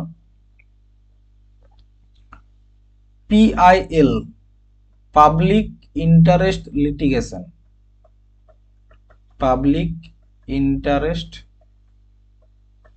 লিটিগেশন কোথা থেকে নিয়েছি? এটাও কিন্তু আমরা নিয়েছি আমেরিকার থেকে। ঠিক আছে, আমেরিকা হয়ে গেল। দেখো তোমরা হয়তো এখানে অনেক কিছু এখন বুঝতে পারছো না, তার কারণ কি, আমরা এখনো সংবিধানটা শেষ করিনি। যেদিন আমরা সংবিধানটা শেষ করব সেদিন দেখবে এগুলো সব বুঝতে পারছো। কিন্তু এখন কেন লিখিয়ে দিচ্ছি, যাতে তোমাদের নোটস বানাতে সুবিধা হয়, ঠিক আছে। ব্রিটেন, ইউএসএ, এরপর চলে এসো তোমরা কোথায় যাব, চলে এসো কানাডা।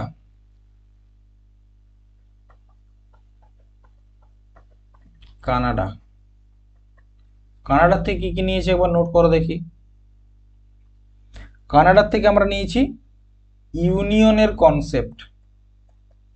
ইউনিয়নটা কি সেটা আমরা একটু পরেই আলোচনা করব, ঠিক আছে। আর কি নিয়েছি,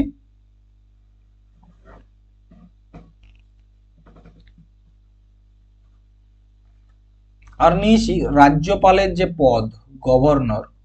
তোমরা জানো আমাদের প্রত্যেকটা রাজ্যে একজন করে রাজ্যপাল থাকে।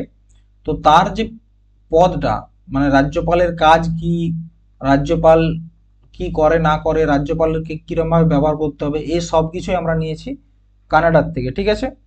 এরপর হচ্ছে ফ্রান্স। ফ্রান্স থেকে আমরা কি কি নিয়েছি দেখো। ফ্রান্স থেকে আমরা নিয়েছি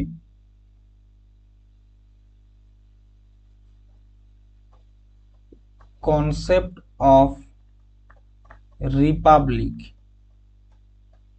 তার মানে রিপাবলিকটা কি জিনিস এটা আমরা কোথা থেকে নিয়েছি, এটা নিয়েছি তোমার ফ্রান্স থেকে, ঠিক আছে। আরেকটা আছে দেখবে আমাদের প্রস্তাবনাতে কয়েকটা শব্দ রয়েছে। একটা হচ্ছে লিবার্টি, একটা হচ্ছে লিবার্টি, একটা হচ্ছে তোমার ইকুয়ালিটি, আর একটা হচ্ছে তোমার ফ্যাটার্নিটি। এই যে তিনটে শব্দ, এই তিনটে শব্দ কোথা থেকে নিয়েছি, ফ্রান্সের সংবিধান থেকে নিয়েছি, ঠিক আছে। পরবর্তী দেখো কোন দেশ, পরবর্তী একটা দেশ হচ্ছে আয়ারল্যান্ড। আয়ারল্যান্ড, আয়ারল্যান্ডের সংবিধান থেকে আমরা কি কি নিয়েছি, আয়ারল্যান্ডের সংবিধান থেকে নিয়েছি DPSP. DPSP, directive principle of state policy. এই জিনিসগুলো কি ডিটেলসে আমরা আলোচনা করব কিন্তু, হ্যাঁ। আর কি নিয়েছি, প্রেসিডেন্টের ইলেকশন কিরকম ভাবে হবে, প্রেসিডেন্টের ইলেকশন প্রসেসটা আয়ারল্যান্ড থেকে নিয়েছি, ঠিক আছে। আরেকটা হচ্ছে তোমার রাজ্যসভায়, রাজ্যসভায় মেম্বার নমিনেট করার যে প্রসেস, সেটা নিয়েছি আমরা আয়ারল্যান্ড থেকে। 6 নম্বর হচ্ছে তোমার ব্রিটেন হয়ে গেল, আমেরিকা, কানাডা, ফ্রান্স, আয়ারল্যান্ড। এরপর হচ্ছে রাশিয়া। রাশিয়া বলতে ইউএসএসআর, এখন রাশিয়া নাম, তখন ছিল ইউএসএসআর। এখান থেকে আমরা কি কি নিয়েছি দেখো, এখান থেকে আমরা নিয়েছি তোমার ফান্ডামেন্টাল ডিউটি, মৌলিক কর্তব্য,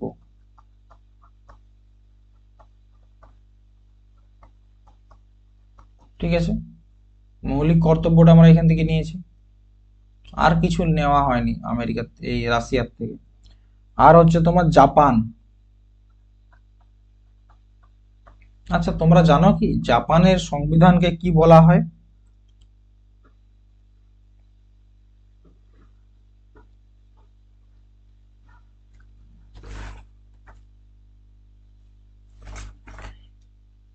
দেখো জাপান থেকে আমরা নিয়েছি কি, বিধি দ্বারা স্থাপিত, বিধি দ্বারা স্থাপিত প্রক্রিয়া, এটা নিয়েছি জাপান থেকে, ঠিক আছে। তাহলে জাপান হয়ে সাউথ আফ্রিকা, এস আফ্রিকা মানে হচ্ছে সাউথ আফ্রিকা, ঠিক আছে। সাউথ আফ্রিকাকে নিয়েছি আমরা সংবিধান সংশোধন, সংবিধান সংশোধন মানে সংবিধান সংশোধন কেমন ভাবে করতে হয়, এটা আমরা নিয়েছি সাউথ আফ্রিকা থেকে, ঠিক আছে। আর একটা দেশ বলো, অনেক দেশ থেকে নিয়েছি, ঠিক আছে। এরপর হচ্ছে জার্মানি। একটা লেখো জার্মানি।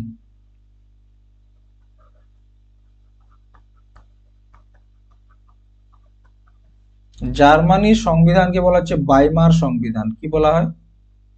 বাইমার সংবিধান।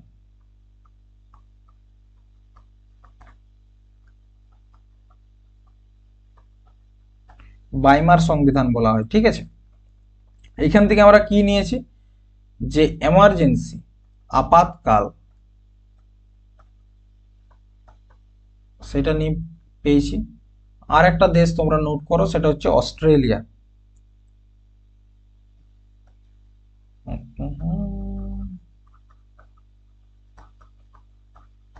অস্ট্রেলিয়া।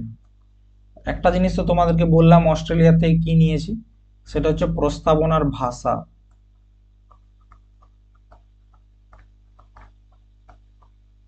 ঠিক আছে। আর একটা হচ্ছে তোমার কনকারেন্ট লিস্ট বা জয়েন্ট সিটিং।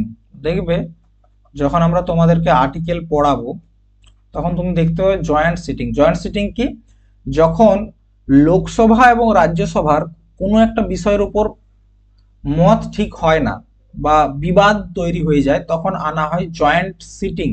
মানে যেখানে লোকসভা এবং রাজ্যসভা সকলকে একটা রুমে আনা হয়, ঠিক আছে। তো সেগুলো হচ্ছে জয়েন্ট সিটিং। তাহলে বুঝতে পারলে আমরা কোন দেশ থেকে কি কি নিয়েছি, এগুলো একটা বেসিক জিনিস। ব্রিটেন থেকে নিয়েছি সংসদীয় সরকার, রুল অফ ল, সিটিজেনশিপ, দ্বিপাক্ষিক সদন। এগুলো তো দেখলে 10টা দেশের নাম তোমাদেরকে বলেছি, এবং 10টা দেশ থেকে কি কি নিয়েছি সেগুলো। মানে কি, মানে এই কেসটা হচ্ছে, ধরো আমি একটা বই লিখছি, সেই বইটা লেখার জন্য আমাকে বিভিন্ন ধরনের এলিমেন্ট ব্যবহার করতে হয়। তো আমি যদি একটা লাভ স্টোরি লিখি, ঠিক আছে, লাভ স্টোরি লিখি, ধর আমি একটা প্রেমের গল্প লিখছি। তো প্রেমের গল্পটা যখন আমি লিখবো, তখন আমার দুজন ব্যক্তিকে প্রয়োজন, একজন পুরুষ একজন নারী, বা পুরুষ পুরুষের মধ্যেও আজকাল লেখা হচ্ছে, নারী নারীর মধ্যেও। কিন্তু যেগুলো সাধারণত লেখা হয় সেটা হচ্ছে পুরুষ এবং নারীর মধ্যে প্রেমের গল্প। লিখতে গেলাম, লিখতে গেলে আমাদের অনেক সময় বিভিন্ন ধরনের পরিবেশকে উল্লেখ করতে হয়। ধরো কোথাও দার্জিলিং ঘুরতে গেছে বা দুবাই ঘুরতে গেছে, এই ধরনের যে জায়গাগুলো আমাদের কি করতে হয়, বিভিন্ন বই থেকে আমাকে পড়তে হবে। যে দার্জিলিং আমি যদি না নিজে, যে মানে আমি যদি নিজে দার্জিলিং ঘুরে না আসি, তাহলে দার্জিলিং নিয়ে লিখতে গেলে আমাদেরকে কি করতে হবে, আমাদেরকে দার্জিলিং এর কোনো একটা বই পড়তে হবে, যেখানে দার্জিলিংকে বিস্তারিতভাবে বলা রয়েছে, দার্জিলিং এর কোথায় কি রয়েছে না রয়েছে। ঠিক সেরকম ভাবে আমরা যখন সংবিধান তৈরি করছিলাম, তো আমরা তো সংবিধান নিয়ে কিছুই জানি না, ঠিক আছে। তো সংবিধান তৈরি করার জন্য আমাদেরকে বিভিন্ন দেশের সংবিধান পড়তে হয়েছিল, এবং সেখান থেকে পড়ে যেগুলো মনে হয়েছে যে না আমাদের দেশে এগুলো করা দরকার, সেগুলোকে আমাদের সংবিধানে তুলে আনা হয়েছে, ঠিক আছে। তো এই হচ্ছে ব্যাপার, এই বিদেশি স্রোতের মূল ব্যাপার। পরবর্তী হচ্ছে আমাদের কি বললাম, দেখো এখানে একবার আরেকবার এদিকে এসো। হুম, প্রস্তাবনা হয়ে গেছে, বিদেশি স্রোত হয়ে গেছে, এরপর রয়েছে ভাগ, আর্টিকেল এবং অনুসূচি। তো এরপর আমরা চলে যাব অনুসূচির দিকে, ঠিক আছে। অনুসূচি কি, অনুসূচি কি কি রয়েছে সেগুলো সব দেখবো। দেখো এরপর আমরা কি নিয়ে আলোচনা করব বললাম, সেটা হচ্ছে অনুসূচি। মানে অনুসূচিটাকে তোমরা বলতে পারো একটা সামারি, সারাংশ, ঠিক আছে। আমাদের টোটাল যে সংবিধানটা রয়েছে, সংবিধানের মূল সংবিধানে, ঠিক আছে, যখন সংবিধানটা তৈরি হয়,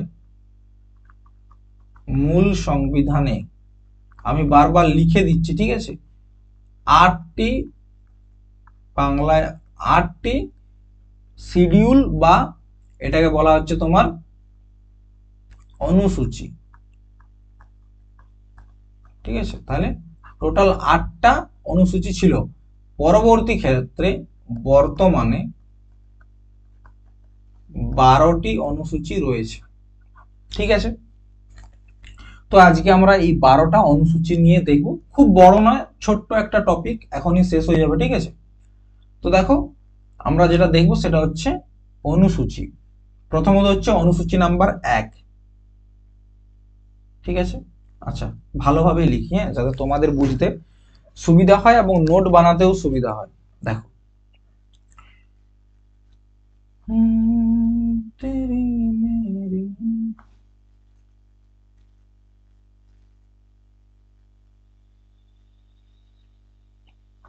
দেখো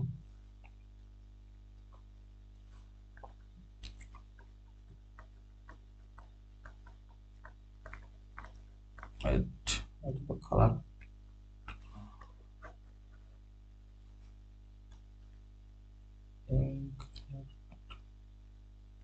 বল পেন কালারটা হচ্ছে এটা থাক, ঠিক আছে। প্রথমত হচ্ছে অনুসূচি 1। অনুসূচি 1-এ কি নিয়ে আলোচনা করা হয়েছে, যে আমাদের দেশে কতগুলা রাজ্য এবং কতগুলা ইউনিয়ন টেরিটরি, ঠিক আছে। তো আমাদের যে 28টি রাজ্য প্লাস 8টা ইউনিয়ন টেরিটরি রয়েছে সেইগুলো নিয়ে আলোচনা করা হয়েছে, ঠিক আছে। এরপর হচ্ছে অনুসূচি 2। অনুসূচি 2-এ কি আলোচনা করা হয়েছে, এখানে বিভিন্ন সরকারি কর্মচারীর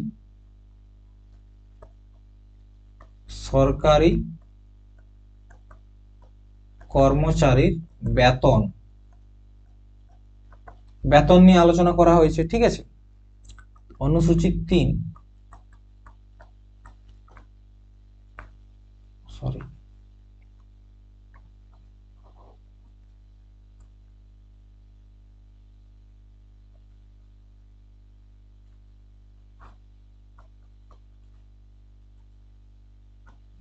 অনুসূচি 3-এ কি নিয়ে আলোচনা করা হচ্ছে, সেটা হচ্ছে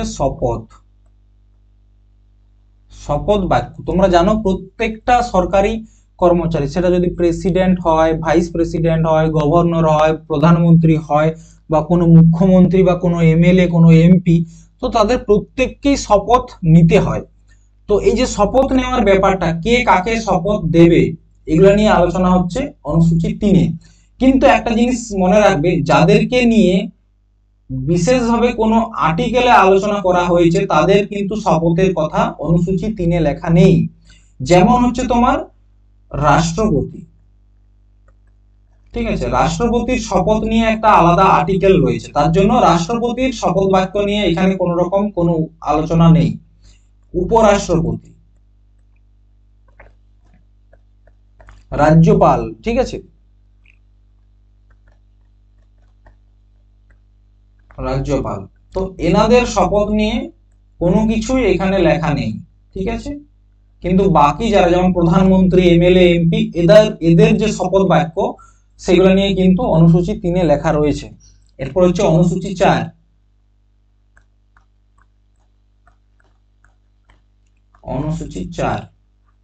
অনুসূচি 4-এ বলা হয়েছে রাজ্যসভার সিট বিতরণ, মানে কোন রাজ্যকে কতগুলো সিট দিতে হবে রাজ্যসভাতে, সেগুলো নিয়ে আলোচনা করা হয়েছে অনুসূচি 4-এ। এরপর হচ্ছে অনুসূচি 5, ঠিক আছে। অনুসূচি 5-এ কি নিয়ে আলোচনা করা হয়েছে, সেটা হচ্ছে তোমার যে এসসি এবং এসটি এরিয়া রয়েছে, ঠিক আছে, সেইখানকার অ্যাডমিনিস্ট্রেশন কেমন হবে সেগুলো নিয়ে আলোচনা করা হচ্ছে অনুসূচি 5-এ। আর একটা হচ্ছে অনুসূচি 6, এটাকে বলা হচ্ছে স্পেশাল স্টেট। স্পেশাল স্টেট কি, দেখো কিছু কিছু রাজ্যকে স্পেশাল স্টেট হিসাবে অ্যাড করা হয়েছে। স্পেশাল স্টেটের মধ্যে কি হয় জানো তো, মানে কোনো একটা পার্টিকুলার রাজ্য, ধরো আমি যদি বলি পশ্চিমবঙ্গ, ঠিক আছে, পশ্চিমবঙ্গকে যদি স্পেশাল স্টেটের মানে তকমা দেওয়া হয় তাহলে কি হবে, তাহলে যেমন ধরো কি বলবো, হ্যাঁ, যদি তকমা দেওয়া হয় তাহলে আমাদের এখানে যে উপজাতিরা রয়েছে বা জাতিরা রয়েছে, যেমন এসসি এসটি বা বিভিন্ন ধরনের যে উপজাতি রয়েছে, তারা কি করতে পারবে, তারা একটা নির্দিষ্ট জায়গার মধ্যে নিজেদের জন্য একটা আলাদা আইন বানাতে পারবে। কিসের জন্য, স্পেশাল স্টেট তকমা পাওয়ার জন্য। কি রকম ভাবে, এখনকার দিনে জানো তোমরা যে কোনো মানুষ ছুরি নিয়ে ঘুরতে পারবে না, ঠিক আছে, শুধুমাত্র কয়েকটা বিশেষ মানুষদেরকে, মানে শিখদের বাদ দিয়ে অন্য কোনো মানুষ কিন্তু ছুরি নিয়ে ঘুরতে পারবে না সমাজের মধ্যে। কিন্তু যদি সেই রাজ্যটাকে স্পেশাল স্টেটের আন্ডারে আনা হয় এবং সেখানকার একটা বিশেষ জায়গাকে এই পাওয়ারটা দেওয়া হয় যে তারা নিজেদের মতো আইন তৈরি করতে পারবে, তো সেখানে কিন্তু তারা ছুরি নিয়েও ঘুরতে পারে। তো স্পেশাল স্টেটের মধ্যে এটাই হয়, তাদের কিছু এক্সট্রা সুযোগ সুবিধা দেওয়া হয়, ঠিক আছে, নিজেদের ব্যাপারে আইন তৈরির ক্ষেত্রে। তো স্পেশাল স্টেটের মধ্যে দেখবে রিসেন্টলি তোমরা লাদাখের যে সমস্যাটার কথা তোমরা দেখতে পেয়েছিলে, সেখানে কিন্তু লাদাখের মূল যে দাবি সেটা ছিল তাদেরকে স্পেশাল স্টেটের মধ্যে আনা। স্পেশাল স্টেটের মধ্যে তাদেরকে যদি আনতে পারত, যদি তাদেরকে আনা হতো, তাহলে লাদাখ কিছু কিছু বিষয়ে নিজেদের ওপর নিজেরাই আইন তৈরি করতে পারত। তার কারণেই তারা শিডিউল 6 বা অনুসূচি 6 এর আন্ডারে আসতে চেয়েছিল। কিন্তু বর্তমানে এখন 4টা রাজ্যকে শিডিউল 6 রাখা হয়েছে। একটা হচ্ছে আসাম, একটা হচ্ছে তোমার ত্রিপুরা, একটা হচ্ছে মেঘালয়, আর একটা হচ্ছে মিজোরাম। তো এই 4টা স্টেট মনে রাখার একটা সহজ উপায় হচ্ছে তামাসা, এই ট্রিক। তামাসা, তা মানে হচ্ছে ত্রিপুরা, তারপর হচ্ছে ত্রিপুরা, মা মানে হচ্ছে দুটো রাজ্য, একটা হচ্ছে মেঘালয় আর একটা হচ্ছে মিজোরাম, আর সা মানে হচ্ছে আসাম, ঠিক আছে। তো এই ট্রিকের মাধ্যমে তোমরা কিন্তু রাজ্যগুলোকে মনে রাখতে পারবে। অনুসূচি 6 হয়ে গেল, এরপর হচ্ছে অনুসূচি 7। অনুসূচি 7-এ কি বলা হয়েছে? ক্ষমতার বিতরণ, ক্ষমতার বিতরণ, ঠিক আছে। ক্ষমতার বিতরণ কি? দেখো আমাদের দেশে ক্ষমতা দুজনকার কাছে আছে, একটা হচ্ছে কেন্দ্র সরকার যেটাকে বলা হচ্ছে ইউনিয়ন, আর একটা হচ্ছে রাজ্য সরকার, ঠিক আছে। কিন্তু কিছু কিছু ক্ষেত্রে এমন বিষয়ও রয়েছে যেখানে কেন্দ্র এবং রাজ্য দুজন মিলে আইন তৈরি করে, তাকে বলা হচ্ছে কনকারেন্ট লিস্ট। কনকারেন্ট মানে যেখানে যৌথভাবে আইন তৈরি করা হয়, মানে সেখানে কেন্দ্র সরকার এবং রাজ্য সরকার উভয়েই মিলে আইনটা তৈরি করে। আর কিছু কিছু ক্ষেত্রে কেন্দ্র সরকার নিজে আইন তৈরি করে, আবার কিছু কিছু ক্ষেত্রে রাজ্য সরকার নিজের আইন নিজে তৈরি করে। তো দেখো মূল সংবিধানে ইউনিয়ন লিস্টে বা কেন্দ্র সরকারের কাছে টোটাল 96টা বিষয়ের উপর আইন তৈরি করার অধিকার ছিল। কনকারেন্ট লিস্টে রেখেছিল তখনকার দিনে 47টা বিষয়, এবং রাজ্য সরকারের কাছে ছিল তোমার 66টা বিষয়। এবং বর্তমান দিনে, ঠিক আছে, এই কেন্দ্র সরকারের 96টা বেড়ে গিয়ে হয়ে গেছে 100টা বিষয়ের উপর আইন তৈরি করার অধিকার রয়েছে কেন্দ্র সরকারের। আর রাজ্য সরকারের 66টা ছিল, সেটা কমে গিয়ে 61টা হয়েছে। এবং এই যে 5টা, এই 5টা এখানে যুক্ত হয়ে গেছে, মানে 47 আর 5-এ 52, ঠিক আছে। এটা হচ্ছে প্রেজেন্ট, এটা হচ্ছে তোমার প্রেজেন্ট, বর্তমান দিনে। এরপর তোমরা বলবে যে কোন কোন একটা এক্সাম্পল দিন, না হলে আমরা কি করে বুঝবো। যেমন কেন্দ্র সরকারের কাছে ফরেন পলিসি,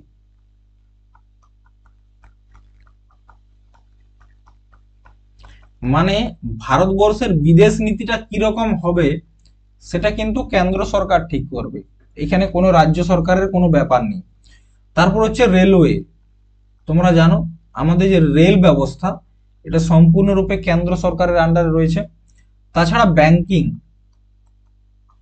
এটাও কেন্দ্র সরকারের আন্ডারে রয়েছে। তারপর হচ্ছে ডিফেন্স, আমাদের যে সৈন্যবাহিনী সেটাও কেন্দ্র সরকারের আন্ডারে। এবং আরেকটা হচ্ছে সেন্সাস বা জনগণনা, এটাও কিন্তু কেন্দ্র সরকার করায়। রাজ্য সরকারের আন্ডারে কি কি রয়েছে? রাজ্য সরকারের আন্ডারে রয়েছে শিক্ষা, কি রয়েছে? পুলিশ, পুলিশ রয়েছে রাজ্য সরকারের আন্ডারে। স্বাস্থ্য রাজ্য সরকারের আন্ডারে। তাছাড়া রয়েছে জেল ব্যবস্থা, এটাও কিন্তু রাজ্য সরকার মেনটেন করে। আর একটা হচ্ছে এগ্রিকালচার, মানে এগ্রিকালচার নিয়ে যদি কোনো নিয়ম কানুন বানানো হয় সেখানে কিন্তু রাজ্য সরকার নিজেই বানাতে পারবে। তাহলে হয়ে গেল তোমার কেন্দ্র সরকার, রাজ্য সরকার হয়ে গেল। এরপর হচ্ছে যৌথভাবে যদি কোনো আইন বানাতে হয় সেটা কি কি, সেটাও রয়েছে তোমার একটা, যেমন শিক্ষা, শিক্ষাতে কিন্তু দুজনেই আইন তৈরি করতে পারে। আর কি রয়েছে, জনসংখ্যা কন্ট্রোল, পপুলেশন কন্ট্রোল কিন্তু দুজনকে মিলেই করতে হবে। তাছাড়া সিভিল ল এবং ক্রিমিনাল ল, আর একটা হচ্ছে ক্রিমিনাল ল, এই দুটা বিষয়ের উপর আইনকে তৈরি করে, সেটা হচ্ছে তোমার কনকারেন্ট লিস্টে রয়েছে। এবং আরেকটা হচ্ছে তোমার জঙ্গল, এই জঙ্গলে কিন্তু রাজ্য সরকার এবং কেন্দ্র সরকারের মধ্যেই রয়। দেখো সিভিল ল বলতে যেটা বোঝায়, আগে বলা হতো আইপিসি, এখন সেটা নাম হচ্ছে ভারতীয় ন্যায় সংহিতা, ভারতীয় ন্যায় সংহিতা। আর ক্রিমিনাল ল এখন নাম পরিবর্তন করে, আগে ছিল সিআরপিসি, এখন নাম পরিবর্তন করে হয়েছে ভারতীয় নাগরিক সুরক্ষা সংহিতা, ভারতীয় নাগরিক সুরক্ষা সংহিতা। ঠিক আছে, এইটা হচ্ছে শিডিউল। তাহলে শিডিউল 7 পর্যন্ত আমাদের আলোচনা করা হয়ে গেছে। ঠিক আছে, এরপর হচ্ছে ও পেজ শেষ, আবার অ্যাড করতে হবে, কোনো অসুবিধা নেই, আমি অ্যাড করে দিচ্ছি। ঠিক আছে,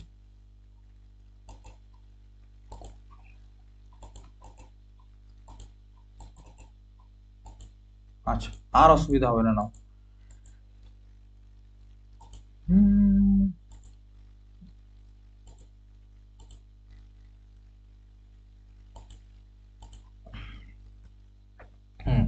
দেখো এখানে অনুসূচি 7 পর্যন্ত আলোচনা করেছি। এরপর আমরা কোথায় যাব, অনুসূচি 8। অনুসূচি 8, অনুসূচি 8 এর মধ্যে রয়েছে ভাষা।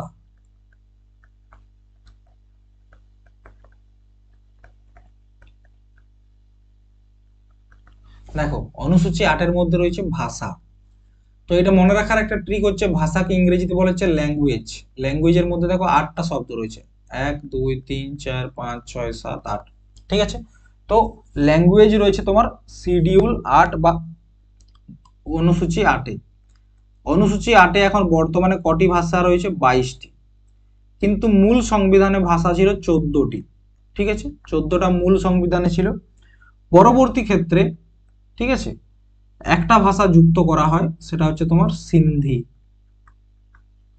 সিন্ধি ভাষাটা যুক্ত করা হয় এবং তার জন্য সংবিধান সংশোধন করতে হয়েছিল, সেটা হচ্ছে 21তম সংবিধান সংশোধন 1967।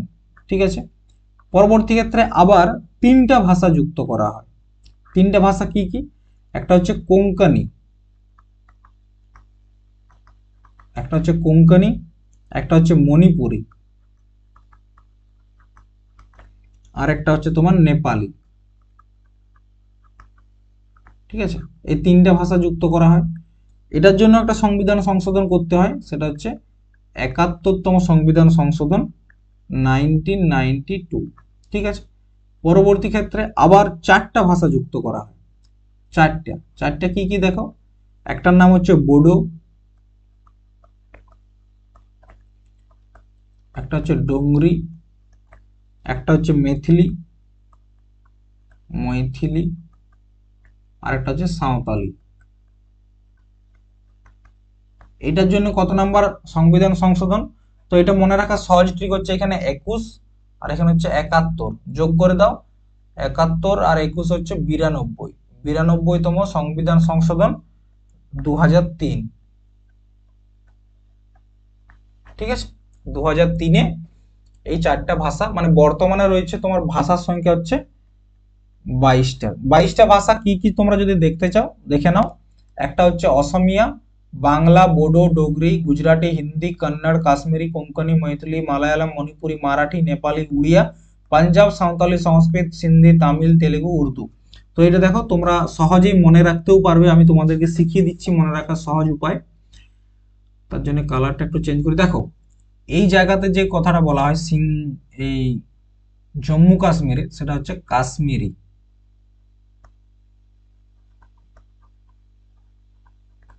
আরেকটা হচ্ছে তোমার সিন্ধি। ঠিক আছে, কাশ্মীরি এবং সিন্ধি। পাঞ্জাবে কি বলা হয়? পাঞ্জাবে বলা হচ্ছে পাঞ্জাবি ভাষা, পাঞ্জাবের হচ্ছে পাঞ্জাবি। ঠিক আছে, গুজরাটের গুজরাটি, মহারাষ্ট্রের মারাঠি, গোয়ার কোঙ্কনি। আচ্ছা, কর্ণাটকের কন্নড়। ঠিক আছে, কেরালার মালায়ালম,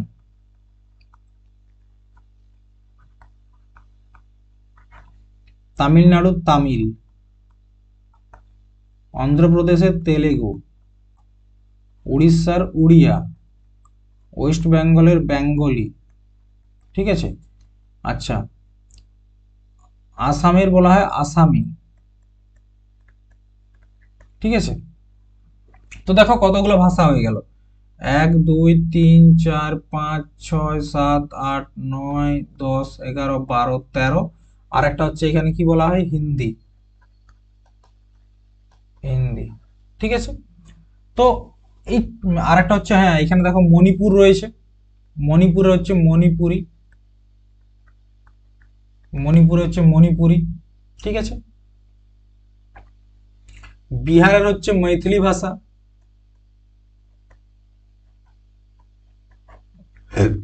সরি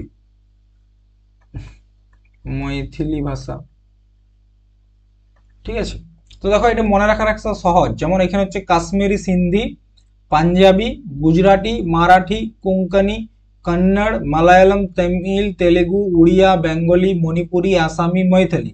কি কি বাকি রইলো? তাহলে বাকি রইলো তোমার একটা হচ্ছে বোডো। বোডোটা ম্যাপে দেখাতে পারলাম না। দুই দুই রইলো তোমার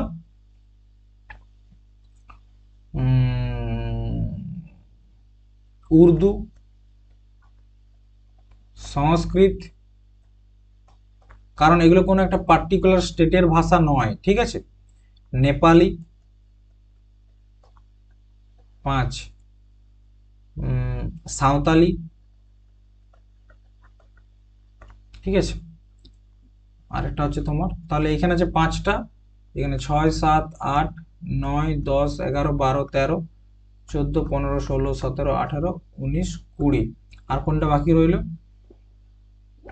बोडो, उर्दू, संस्कृत, नेपाली, बोडो, डोगरी। डोगरी भाषाটা তো দেখাতে পারলাম না, ডোগরি। আর কোনটা দেখাতে পারিনি? তাহলে অসমিয়া দেখাইছি, বাংলা, গুজরাটি, হিন্দি, কন্নড়, কাশ্মীরি, কোঙ্কনি, মৈথিলি, মালায়ালাম, মণিপুরি। মারাঠি, নেপালি দেখানো হয় না এটা। উড়িয়া, পাঞ্জাবি, সংস্কৃত হয় না, সিন্ধি হয়েছে, তেলেগু হয়েছে, তামিল হয়েছে। তাহলে কোন কোনগুলো বাকি রইলো? একটা হচ্ছে বোডো ভাষা, ডোগরি। ঠিক আছে, এরপর হচ্ছে তোমার নেপালি, সাঁওতালি, সংস্কৃত আর উর্দু। এই কয়েকটা ভাষা তোমাদেরকে মনে রাখতে হবে, বাকিগুলো তো তোমরা ম্যাপ থেকে পেয়ে যাচ্ছ। কাশ্মীর লাদাখে হচ্ছে কাশ্মীরি সিন্ধি, পাঞ্জাবে পাঞ্জাবি, গুজরাটে গুজরাটি, মুম্বাই মারাঠি, গোয়াতে কোঙ্কনি, কর্ণাটকে কন্নড়, কেরালায় মালায়ালাম, তামিলনাড়ু তামিল, অন্ধ্রপ্রদেশ তেলেগু, উড়িষ্যা উড়িয়া, ওয়েস্ট বেঙ্গল বাংলা, মণিপুর মণিপুরি, আসামের অসমিয়া, বিহারের মৈথিলি, তারপর হচ্ছে তোমার সাঁওতালি, তারপর হচ্ছে তোমার সংস্কৃত, উর্দু, বোডো, নেপালি। এই তো হচ্ছে 22টা ভাষা। ঠিক আছে, তাহলে হয়ে গেল তোমার অনুসূচি 8 কমপ্লিট। আমি কি বলেছিলাম দেখো, মূল সংবিধানে টোটাল অনুসূচি ছিল কটা? 8টা, কিন্তু এখন বর্তমানে রয়েছে 12টা। তাহলে তার মানে কি, 9 নাম্বার যে অনুসূচি রয়েছে, অনুসূচি 9, এটা নিশ্চয় আগে ছিল না, পরবর্তী ক্ষেত্রে অ্যাড করা হয়েছে। তো এটা অ্যাড করতে গেলে তো সংবিধান সংশোধন করতে হয়েছে। তো সেটা মনে রাখবে, প্রথম সংবিধান সংশোধন 1951-র মাধ্যমে এটাকে যোগ করা হয়। এবং এই অনুসূচিতে কি রাখা হয়েছে? ল্যান্ড রিফর্ম ল, ল্যান্ড রিফর্ম ল। ঠিক আছে, ভূমি সুধার যে আইন, সেটা রাখা হয়েছে অনুসূচি 9। অনুসূচি 10, এটা হচ্ছে তোমার 52তম সংবিধান সংশোধন। ঠিক আছে, 52তম সংবিধান সংশোধন 1985-এ আনা হয়, এবং এটা হচ্ছে দল বদল, ঠিক আছে। অনুসূচি 11, এটা হচ্ছে তোমার 73তম সংবিধান সংশোধন 1992 নিয়ে আলোচনা আছে, পঞ্চায়েত। আরেকটা হচ্ছে তোমার অনুসূচি 12, এটা হচ্ছে তোমার 74তম সংবিধান সংশোধন 1992, এখানে আছে তোমার মিউনিসিপালিটি,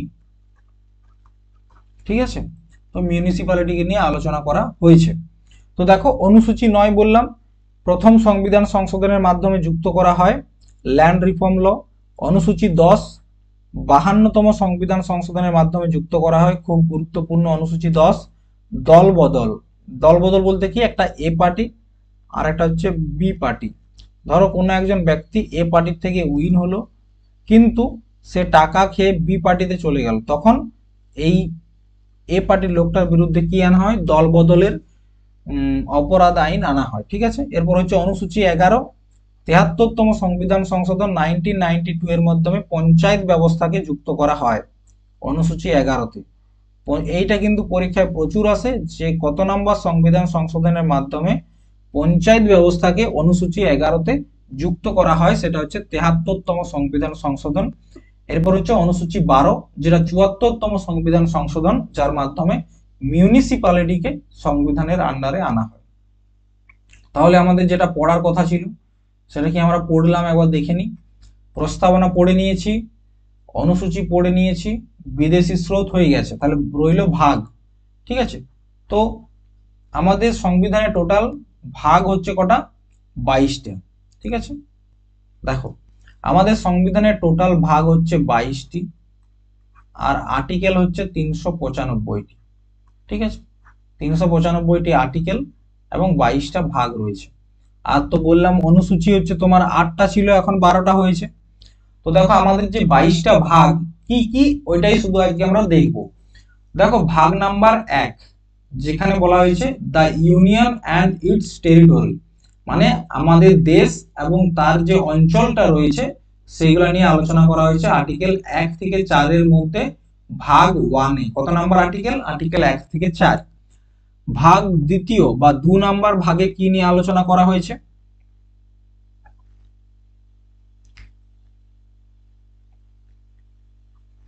2 নাম্বার ভাগে কি নিয়ে আলোচনা করা হয়েছে, সেটা হচ্ছে নাগরিকত্ব বা সিটিজেনশিপ নিয়ে, ঠিক আছে। নাগরিকত্ব নিয়ে, নাগরিকত্ব কোথা থেকে নিয়েছি একটু আগে তোমাদেরকে বলেছি, দেখো সেটা হচ্ছে আমরা ব্রিটেন থেকে নিয়েছিলাম নাগরিকত্ব, ঠিক আছে। বুঝতে পারছো তো, যেটা পড়াচ্ছি সেটা কিন্তু তোমাদের পরীক্ষার জন্য খুব গুরুত্বপূর্ণ, তাই ক্লাসগুলোকে ইগনোর করো না, ঠিক আছে। সিটিজেনশিপ 5 থেকে 11, আর্টিকেল নাম্বার 5 থেকে 11। নেক্সট হচ্ছে মৌলিক অধিকার, এটা হচ্ছে 3 নাম্বার ভাগে আলোচনা করা হয়েছে, 12 থেকে 35, আর্টিকেল 12 থেকে 35। এরপর হচ্ছে ভাগ নাম্বার 4, এখানে হচ্ছে রাষ্ট্রীয় নীতির নির্দেশমূলক নীতি বা DPSP, directive principle of state policy, কোথা থেকে নিয়েছি, আয়ারল্যান্ড থেকে, একটু আগে তোমাদেরকে বললাম, আর্টিকেল 36 থেকে 51। এরপর আমি তোমাদেরকে একটা জিনিস বলে দিই, যদি তোমরা কোনো আর্টিকেলের পিছনে বা কোনো ভাগের পিছনে বড় হাতের এ এরম লেখা দেখতে পাও, বা বি এরম ক্যাপিটাল লেটারে যদি দেখতে পাও, তার মানে বুঝবে সংবিধান সংশোধন করে তাকে অ্যাড করা হয়েছে, সংবিধান সংশোধন করে অ্যাড করা হয়েছে। আর যদি ছোট হাতের থাকে সেগুলো বুঝবে যে মূল সংবিধানেই ছিল। যেমন এখানে দেখো ভাগ 4A, এটা হচ্ছে বড় হাতে, তার মানে কি এটা মূল সংবিধানে ছিল না, পরবর্তী ক্ষেত্রে সংবিধান সংশোধন করে যুক্ত করা হয়, এটা হচ্ছে তোমার মৌলিক কর্তব্য, আর্টিকেল নাম্বার 51A, এটাও দেখতে পাচ্ছ যুক্ত করা হয়। এরপর হচ্ছে ভাগ নাম্বার 5, যেখানে হচ্ছে আমাদের সেন্ট্রাল গভর্নমেন্ট, ঠিক আছে, প্রেসিডেন্ট, সুপ্রিম কোর্ট, এগুলো নিয়ে আলোচনা করা হয়েছে, সেটা হচ্ছে ভাগ নাম্বার 5, আর্টিকেল 52 থেকে 151, ঠিক আছে। এরপর হচ্ছে ভাগ নাম্বার 6, যেখানে রাজ্য সরকারকে নিয়ে আলোচনা করা হয়েছে আর্টিকেল 152 থেকে 237। নেক্সট, ভাগ নাম্বার 7। এই ভাগ নাম্বার 7টাকে বর্তমানে কিন্তু অ্যাবলিশ করে দেওয়া হয়েছে, ঠিক আছে। ভাগ নাম্বার 8, এটা হচ্ছে কেন্দ্রশাসিত অঞ্চলকে নিয়ে আলোচনা, 239 থেকে 242 আর্টিকেল। তারপর হচ্ছে ভাগ নাম্বার 9, পঞ্চায়েতকে নিয়ে আলোচনা করা হয়েছে। আচ্ছা, পঞ্চায়েত কত নাম্বার শিডিউল বা অনুসূচিতে রয়েছে এখনই তোমাদেরকে বললাম, সেটা হচ্ছে তোমার 11 নাম্বার। কত নাম্বার সংবিধান সংশোধন? 73 নাম্বার সংবিধান সংশোধন 1992। কোথায়? 243 থেকে 243 এন, ঠিক আছে। এরপর দেখো 9A মানে সংবিধান সংশোধন করে যুক্ত করা হয়, এটা হচ্ছে মিউনিসিপালিটি, ঠিক আছে। মিউনিসিপালিটি হচ্ছে তোমার সংবিধানের 74তম সংবিধান সংশোধন 1992 এর মধ্যে যুক্ত হয়। 9B তে হচ্ছে কোঅপারেটিভ সোসাইটিস। 10-এ হচ্ছে 10 নম্বর ভাগে হচ্ছে তফসিল এবং উপজাতীয় এলাকা, মানে হচ্ছে এসসি এবং এসটি যে এলাকা সেখানকার যে অ্যাডমিনিস্ট্রেশন সেগুলো নিয়ে। আর তারপর হচ্ছে ভাগ 11, ভাগ 11তে হচ্ছে সেন্ট্রাল এবং স্টেটের মধ্যে যে সম্পর্ক রিলেশন,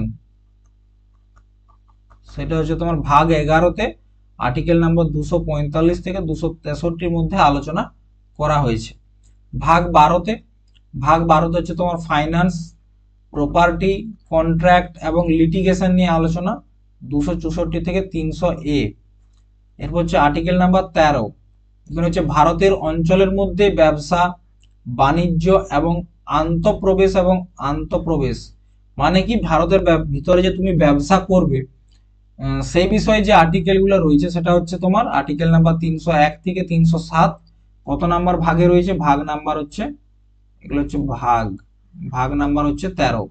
ভাগ নাম্বার 14তে কি বলেছে? ইউনিয়ন এবং রাজ্যের অধীনে পরিষেবা, আর্টিকেল 308 থেকে 323। 14A তে হচ্ছে ট্রিব্যুনাল, ঠিক আছে, ট্রাইব্যুনাল বা ট্রিব্যুনাল, 323A থেকে 323B। ভাগ 15তে হচ্ছে নির্বাচন বা ইলেকশন কমিশন, ঠিক আছে, আর্টিকেল 324 থেকে 329A। ভাগ 16, নির্দিষ্ট শ্রেণীর সাথে সম্পর্কিত বিশেষ বিধান, 330 থেকে 342A।